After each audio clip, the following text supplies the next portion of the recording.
ሰኔና ሰኞ ገጥመዋልና ምንድነው መጸለይ ያለብን ወይስ ምንድነው ማድረግ ያለብን? ሰኔና ሰኞስ ምንድነው ትርጉሙ? ወይስ በቤተክርስቲያን ሰኔና ሰኞ እንዴት ይታያል ለሚሉት ጥያቄዎች መልስ ልሰጥ መጥቻለሁ በዛሬው ቪዲዮ። እንግዲህ ከሰሞኑ ከመዝሙር 1 ጀምረን መዝሙር 10 ድረስ የመዝሙረ ዳዊት የመዝሙሮቹን ጥቅም ወይም በመዘመራችን የምናገኘውን ጥቅም ወደ እናንተ ስዘረዝርና ሳደርስ መቆየቴ ታወቃል።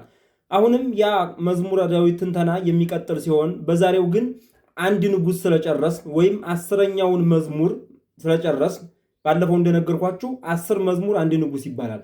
እሱን ስለጨረስን በዛሬው ዕለት የምናየው ደግሞ ከዚህ ከመዝሙረ ዳዊት ሳንወጣ ነገር ግን ወደ 11 አንሄድም። እዚሁ ሰኔና ሰኞ ገጥሟል። ሰኔና ሰኞ በቤተክርስቲያን እንዴት ይታያል፣ እንዲሁስ ደግሞ ሰኔና ሰኞ ሲገጥም እኛ ምን ማድረግ አለብን፣ ምን መጸለይ አለብን የሚለውን ወደ እናንተ ላደርስላችሁ ነው የመጣሁትና ቪዲዮውን ላይክ፣ ቻናሉን ሰብስክራይብ እያደረጋችሁ እስከ መጨረሻው ድረስ አዳምጡ። ወደ ጉዳይ ልግባላችሁ ሳላበዛ። ሰኔና ሰኞ ምንድን ነው? እንግዲህ ሰኔና ሰኞ ከሰሞኑ ብዙዎችን ሰዎች እያስጨነቀ ሚዲያዎችን በሙሉ እየተቆጣጠረ ያለ ጉዳይ እንደሆነ ሁላችንም እናውቀዋለን። በአፄ ኃይለ ሥላሴ ዘመን ጀምሮ በደርግ ዘመን ከዛም ቀጥሎ በኢህአዴግ ከዛም ቀጥሎ አሁን ባለንበት ሁሉ ሰኔና ሰኞ ሲገጥም በብዙ መከራና እንግልት እየገጠመን እንደሆነና እንዲህ አይነት ነገሮች እየተደጋገሙብን እንደሆነ ሰኔና ሰኞ በገጠመ ቁጥር በእኛ ላይ መከራ እየደረሰ እንደሆነ ሁላችሁም ታውቃላችሁ። ብዙ ጊዜ ሀገራችን ሰኔና ሰኞ ሲገጥም የመከራ እጣ ፋንታ ነው ያላት። ይሄም ብዙዎች የሚስማሙበት ጉዳይ ነው እና በዚህ ምክንያት ምን እንጸልይ? ሰኔና ሰኞ ሲገጥም እዳፍዳ መከራ የሚበዛበት ጊዜ ነው ከዚህ በፊት የምናውቀው። ምን እንጸልይ የሚለውን እነግራችኋለሁ። ቀድሜ ግን ስለ ሰኔና ሰኞ ስነግራችሁ ሰኔና ሰኞ በቤተ ክርስቲያን ምንም አይነት የሚነገርበት አግባብም የሚነገርበት ሁኔታም የለም። ማለትም ሰኔና ሰኞ ያው ብዙ ጊዜ ስለገጠመን ሰኔና ሰኞ ሲገጥም መከራና ችግር ስለገጠመን ማህበረሰቡ ሰኔና ሰኞ ሲገጥም እንዲህ አይነት ችግር ፈጠረብን ብሎ ከፊት ይዞት የመጣ ነገር ነው እንጂ በቤተ ክርስቲያን ውስጥ ስለ ሰኔና ሰኞ የተጻፈ የተነገረ ነገር በፍጹም እንደሌለ ልታውቁ ይገባችኋል። ማለትም ማህበረሰቡ ለምሳሌ ደመናው ቀልቷልና ዝናብ ሊጥል ነው ብሎ ይላል። ልክ እንደዛ ምልክት ዝናብ ይጥላል። ከዛ እንግዲህ ከዚህ በፊት ባየው ልምድ ማለት ነው። ይሄን በነገራችን ላይ መጽሐፍ ቅዱስ ላይ ደመናው ቀልቷልና ዝናብ ይመጣል ትላላችሁ የዘመኑን ምልክት እንግዲህ አታውቁትም ብሎ ጌታችን መድኃኒታችን ኢየሱስ ክርስቶስ ተናግሮታል። ይሄንን እና የሆነ ነገር ሲደርስ ይሄ ነገር የደረሰው ይሄ ስለሆነ ነው፣ ይሄ ነገር የደረሰው ይሄ ስለሆነ ነው በሚል በምልክት እያደረግን ይዘነው ስለምንጓዝ ለምሳሌ ዛሬ እንቅፋት መታኝ ግራዬን መጥቶኛልና የሚገጥመኝ ነገር መጥፎ ነው ብሎ የሚያስብ ሰው አለ። አይ ቀኝና የመታኝ የሚገጥመኝ ደግሞ መልካም ነገር ነው ብሎ የሚል ሰው አለ። እንግዲህ ይሄ አስተሳሰብና አመለካከት ነገር ነው፣ ከሰው ጋር አብሮ የሚመጣ ነገር ነው። ምናልባት ሰዎች በልባቸው ቅንነት በልባቸው የዋህነት ሲሄዱ የማይጠቅማቸው ቦታ ላይ በሚሄዱበት ጊዜ እግዚአብሔር ምልክት ሊሰጣቸው ይችላል። ይሄን ውስጣዊውን ምስጢር አናውቅም። ግን አሁን ባለንበት አካሄድ ለእኛ የሚሰራ ነገር አይደለም ያን እና በዚህ አግባብ የመጣ ሰዎች ከዚህ በፊት የደረሰባቸውን ነገር ይዘው ያመጡት የተናገሩት ነገር ነው እንጂ ዝም ብሎ የሚሆን ነገር እንዳልሆነ ወይም በቤተ ክርስቲያን ታሪክ ተጽፎ የተቀመጠ ወይም በሕግ ደረጃ የረቀቀ ነገር እንደሌለ እንዲታውቁ ፈልጋለሁ። ግን እነዚህ አጋጣሚዎች ሁሉ በመጥፎ አጋጣሚ የታተሙ ከሆኑ ወይም የሚገጥሙን ነገሮች ሁሉ መጥፎ ከሆኑ ሰኔና ሰኞ ሲገናኙ እኛ ምንድነው ማድረግ ያለብን የሚለውን ልንገራችሁ፣ ጸሎቱን ማለት ነው። ሰኔና ሰኞ ሲገጥም መከራና ክፋት ነው የሚመጣው ብለን ካሰብን መልካምም ነገር ሊመጣ ይችላል። በነገራችን ላይ ይሄ የእግዚአብሔር አሰራር ነው እንጂ እኛ ባልነው አይደለም።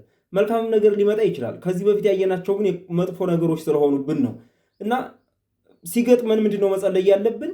ነገ በሚኖረን የመዝሙረ ዳዊት ክፍል የምናየው አንድ መዝሙር አለ።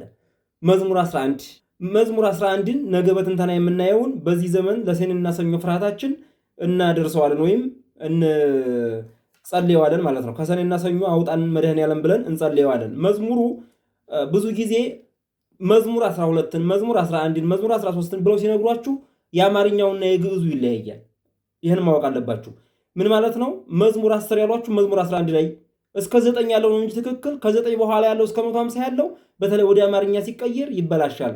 ቅደም ተከተሉ 11 ያልከው 12 ያለው 13 እያለ 150 የሚባለው 151ኛ ነው የሚሆነው በተለይ በአማርኛው ማለት ነው። እና እናንተ የምትጸልዩት ምን እንደሆነ እንገራችሁ። መዝሙር 11 አድህነን እግዚኦ እስመ ኀልቀሄር ወውድ ሃይማኖት እጓለ መሕያው ከንቶ የተናገሩ አሐዱ ምስለ ካልኡ እያለ የሚቀጥለው ነው። አቤቱ ደግ ሰው አልቋልና አድነኝ የሚለውን መዝሙር ትጸልያላችሁ። አቤቱ ደግ ሰው አልቋልና አድነኝ እያለ የሚቀጥል መዝሙር ነው። ይህን የነገርኳችሁ ለምንድን ነው? ይህን አማርኛና ግዕዙን ፍቹን የነገርኳችሁ ለምን ምናልባት 12 ላይ ቢሆን ሄዳችሁ እንዲታገኙት ይህን ንባብ ጠቅሳችሁ ደርሳችሁ እንዲታዩት ለማድረግ ነው። የመጀመሪያው ይህን መዝሙር ነው የምንጸልየው። በሰኔና ሰኞ በገጠመ ጊዜ መከራና ፈተና ይገጥመናል ብለን በምንፈራ ጊዜ የምንጸልየው የመጀመሪያው የመዝሙረ ዳዊት ክፍል መዝሙር 11 አድነኒ እግዚኦስ መኃልየ አቤቱ ደግ ሰው አልቋልና አድነኝ የሚለውን መዝሙር ማለት ነው። ቀጣዩ ደግሞ አሁንም መዝሙር 68 ነው። አድነኒ ነው የሚለው። ይሄም አድነኝ አድነኝ አድነኝ አድነኝ ነው የሚሉት።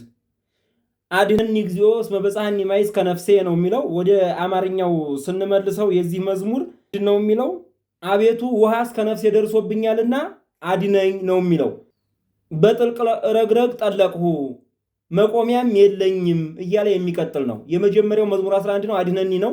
ይህም አድነኒ ነው የሚለው መዝሙር 68 ነው። ሁለተኛው መዝሙር ማለት ነው። ሌላኛው ደግሞ ባለፈው የተረኩላችሁ መዝሙር 139 ነው።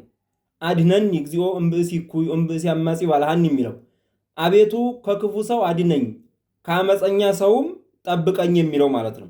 ጠብቀኝ የሚለው እሱም አንደኛው የመዝሙረ ዳዊት ክፍል ነው እና እነዚህን ሶስቱን መዝሙራቶች እየዘመራችሁ ራሳችሁን ከእንዲህ አይነት ከዘመን መቅሰፍት በዘመን ከሚመጡ ክፉ ነገሮች ሁሉ መከላከልና ራሳችሁን መጠበቅ እንደምትችሉ ልነግራችሁ ፈልጋለሁ ማለት ነው። ስለዚህ እንዲህ አይነት ጊዜያት ሲመጡ ሁልጊዜም ክርስቲያን ጸሎት መጸለይ አለበት። ሁልጊዜም ዳዊት ማድረስ አለበት። እንግዲህ ደግሜ ለመናገር ካስፈለገ ከ1 እስከ 30 ሰኞ መዝሙረ ዳዊት 1 እስከ መዝሙረ ዳዊት 30 ሰኞ፣ ከመዝሙረ ዳዊት 31 እስከ 60 ማክሰኞ፣ ከ61 እስከ 80 ረቡዕ፣ ከ81 እስከ 110 ሐሙስ፣ ከ110 እስከ 130 ዓርብ፣ ከ130 እስከ 150 ቅዳሜ እናረግና እሁድ ጸሎተ ነቢያት ወጸሎቱ ለሙሴ የሚላለ እሱን እናደርሳለን ማለት ነው። መኃልየ ባለፈው እንደነገርኳችሁ ትንሽ የመብቃት ደረጃ ያለ ሰው ካልሆነ በቀር ባይጸለይ ጥሩ ነው ይላሉ አባቶቻችን። ስለዚህ እነዚህን ትጸለያላችሁ። ከዛ ከዕለቱ ዳዊት ቀጥላችሁ ምን ትጸለያላችሁ? ውዳሴ ማርያምን ማለት ነው። ውዳሴ ማርያምን ከዳዊቱ በኋላ ሰላም ለኪ ዘንሰግድ ብለኪ እናታችን ማርያም ሰላም እንልሻለን ብላችሁ የእመቤታችን ማርያም ጸሎት የምትለውን ጸለያችሁ ቀጥታ ወደ ዕለተ ቀኑ ትሄዳላችሁ። ዓርብም ሆነ ዓርብ፣ ቅዳሜ ከሆነ ቅዳሜ፣ ሰኞ ከሆነ እዛው ሰኞ ትገቡና ትጸለያላችሁ ማለት ነው። እንደዛ አድርጋችሁ ራሳችሁን ከፈተና ታድናላችሁ። ዘመን ከሚያመጣቸው እኩይ ክፉ መከራዎች ሁሉ ራሳችሁን ትጠብቃላችሁ። ነገር ግን አሁን የብዙ ሰው ጥያቄ ይህን ሁሉ ጸሎት ለመጸለይ ጊዜ የለኝም ወይም ይህን ሁሉ ጸሎት የምጸልይበት አቅም የለኝም ነው። ለጀማሪዎች አቅም ለሌላቸው ለህሙማንም ሳይቀር ይህን ሁሉ መዝሙር መዘመር ግድ አይደለም። አለመተው ነው ጥሩ ነገር እንጂ ይህን ሁሉ መጨረስ ግድ አይደለም። ለምሳሌ ከ30ው መዝሙር ሰው የቻለ ሰው 20ውን ሊያደርስ ይችላል፣ 30ው ያልሆነለት። ከዛ ደግሞ አልቻለኝም ያለ 10ውን ሊያደርስ ይችላል። አይ አሁንም ደግሞ አይቻለኝም ያለ 5 ሊያደርስ ይችላል፣ 3ም ሊያደርስ ይችላል። 3 አንድ መላ ልንገራችሁ መፍትሄ። ሰኞ ከመዝሙር 1 እስከ መዝሙር 3 ትጸልያላችሁ አይደለ? ከዛ ውዳሴ ማርያም ትጸልዩና ትጨርሳላችሁ። ሳምንት ሰኞ ከመዝሙር 3 እስከ መዝሙር 6 ትጸልዩታላችሁ። ከዛ ውዳሴ ማርያማችሁን የዕለቱን አድርሳችሁ ትሄዳላችሁ። የመጪው ሰኞ ደግሞ የሶስተኛው ሰኞ ከ7 እስከ 9 ትጸልዩታላችሁ። እንዲህ እያደረጋችሁ ቀስ በቀስ መዝሙሩን በጊዜ ሂደት ትሞሉታላችሁ። እንደገና ከአንዲ ትመለሳላችሁ ማለት ነው። እንዲህ ማድረግ ትችላላችሁ። ውዳሴ ማርያም ትንሽ ስለሆነች በዕለቱ ትጨርሷታላችሁ። እንዲህ እያደረግን ጸሎት ሳናቋርጥ ፈተናችንን ማራቅ፣ እግዚአብሔርን መጠየቅ፣ ወደሱ መቅረብ የምንችል መሆኑን ወደ እናንተ ለማድረስና ለመንገር ነው የምፈልገው። እንግዲህ ሰኔና ሰኞን የምትፈሩ ፍራቻ ያለባችሁ ደግምላችኋለሁ። መዝሙር 11ን፣ መዝሙር 68ንና መዝሙር 139ን እንድትደግሙት እንድትጸልዩት እነግራችኋለሁ። እነዚህ ጸሎቶች ከዘመነ መቅሰፍት ከክፉ ሴራ የሚመልሱ የሚጠብቁ ናቸው። መዝሙር 11ን በጣም አደገኛው ወሳኙ የመዝሙረ ዳዊት ክፍል መዝሙር 11 ነገ ይዤላችሁ ቀርባለሁ። 12 ሰዓት ላይ በዚሁ በዋሌ ሚዲያ እንገናኝ። ይዤላችሁ ቀርባለሁ። እሺ አብራችሁ ስለነበራችሁ ከልብ አመሰግናለሁ። እንደነገርኳችሁ ላይክ አድርጋችሁ መውጣት እንዳትረሱ ቪዲዮውን። አብራችሁ ስለነበራችሁ እግዚአብሔር አምላክ ይጠብቅልን። ወስብሐት ለእግዚአብሔር።